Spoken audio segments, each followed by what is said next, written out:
दोस्तों, आपने मुंबई से गोवा, बम्बई टू गोवा, दिल चाहता है, इस तरह के कई बॉलीवुड मूवी को देखा होगा जिसमें मुंबई से गोवा तक का सफर दिखाया जाता है।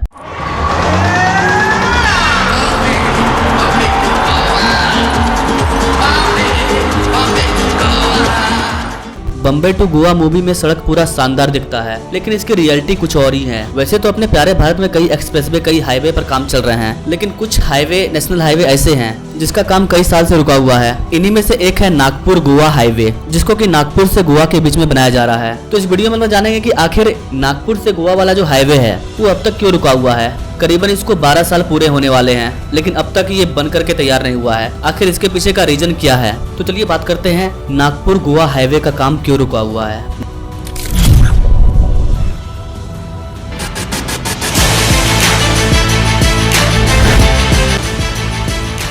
मुंबई से गोवा जाने वाला नेशनल हाईवे का जो काम है वो 2011 में ही स्टार्ट हुआ था। इसको 4 लेन के तौर पर बनाया जाना था, लेकिन इसकी रियलिटी ये है कि इसका जो स्ट्रेच है वो अभी तक पूरा नहीं हुआ है। 2011 से 2024 आ चुका है। हालांकि इसके कई सेक्टर ऐसे हैं जो कंप्लीट हो चुके हैं, लेकिन बहुत सारे सेक्टर ऐसे हैं जिनका काम अभी भी रुका हुआ है। Basically guys, Mumbai Goa highway national highway 66 पर बनाया जा रहा है, जो कि महाराष्ट्र, गोवा, कर्नाटका और केरल को आपस में जोड़ता है। पिछले 10 सालों में मुंबई गोवा हाईवे पर कई तरह के काम चल रहे हैं, लेकिन इसमें रुकावटें काफी ज्यादा पैदा हो रही है। इसके बावजूद भी इसका 67% काम कंप्लीट हो चुका है। मुंबई गोवा हाईवे की पूरी लंबाई 471 किलोमीटर है, जिसमें से 277 किलोमीटर के स्ट्रेच को 2 लेन से 4 लेन कर दिया गया है। नए अपडेट के अकॉर्डिंग बताया जा रहा है कि आने वाले 2 से 2.5 साल में इसका काम पूरी तरह से कंप्लीट हो जाएगा। इस वाले रूट के बनने से क्या क्या बेनिफिट होने वाले हैं, फायदे जानने से पहले इसके नुकसान के बारे में जान लीजिए। इस प्रोजेक्ट के जरिए अब तक 1,07,345 वृक्षों को काटा जा चुका है, और यही बड़ा कारण है कि इसका काम अभी तक रुका हुआ है, क्योंकि ये जो रूट है ये पूरी तरह से जंगल से होकर के जाता है। ऐसे में आप इतने सारे वृक्षों को काट रहे हो तो जाहिर सी बात है कि नेचर आप पे एंग्री होगी, और यही कारण है कि इसमें 10 साल से रुकावटें पैदा हो रही है। इस प्रोजेक्ट का टोटल बजट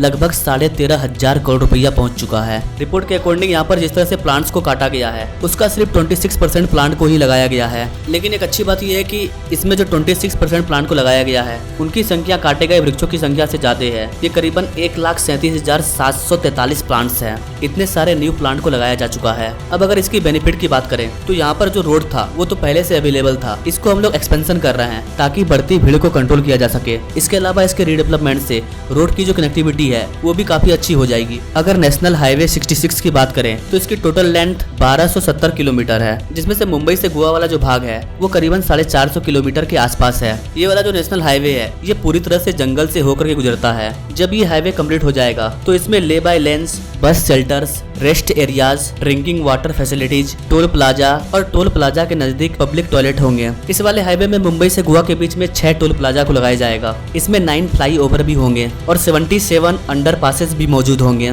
मतलब कि अगर आप इस रूट पर जाओगे तो पूरा जंगल का फील आएगा। 17 सुरंग को पार करना होगा, कई फ्लाईओवर से होकर गुजरना होगा, रास्ते में कई जंगल मिलेंगे, कई पहाड़ देखने को मिलेगा।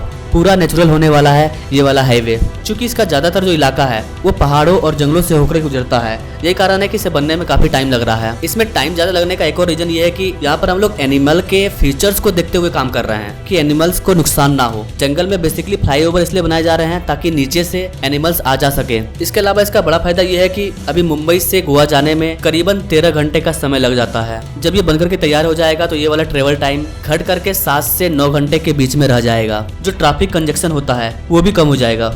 और अभी जो इस रूट में लगातार एक्सीडेंट हो रहा है उसमें गिरावटें देखने को मिलेगी। जिन जगहों पर 4 लेन का एक्सपेंशन हो गया है उन जगहों पर एक्सीडेंट काफी कम हो रहा है। ट्रैफिक पुलिस के मुताबिक इस रूट पर सालाना 1000 से ज्यादा एक्सीडेंट होते थे। केवल 2015 में इस वाले रूट में 1088 एक्सीडेंट हुआ था, जिसमें कि 174 लोगों की जानें भी जा चुकी है और 2000 से ज्यादा लोग इसमें इंजर्ड थे, यानी कि घायल हो गए थे। तो इन चीजों को रोकने का एक ही उपाय है कि आप अच्छे एक्सप्रेसवे, अच्छे हाईवे का निर्माण करो। जाने का एक साइड होना चाहिए, आने का एक साइड होना चाहिए, किसी भी तरह का एक्सीडेंट का कोई भी चांस ना हो, इस पर ध्यान देना पड़ेगा। और यही किया जा रहा है पूरे भारत में, और इसका रिजल्ट भी देखने को मिल रहा है। जिन भी एरिया में अच्छे एक्सप्रेसवे, अच्छे हाईवे, अच्छे नेशनल हाईवे का निर्माण किया गया है वहाँ पर एक्सीडेंट काफी कम हो रहा है। 2020 के अकॉर्डिंग इस वाले रूट में मात्र 210 एक्सीडेंट हुए थे, जबकि 2015 में इसकी संख्या 1000 के ऊपर थी। इसके बन जाने से कई तरह के फायदे होंगे और इसका काम तेजी से चल रहा है। बहुत ही जल्द ये वाला नेशनल हाईवे बन करके तैयार हो जाएगा, जिससे कि एक्सीडेंट से राहत मिलेगी, लोगों का समय बचेगा और लोग आसानी से बम्बई टू गोवा तक का सफर कर पाएंगे। वैसे गाइस आप इस चीज के बारे में क्या कहना चाहेंगे?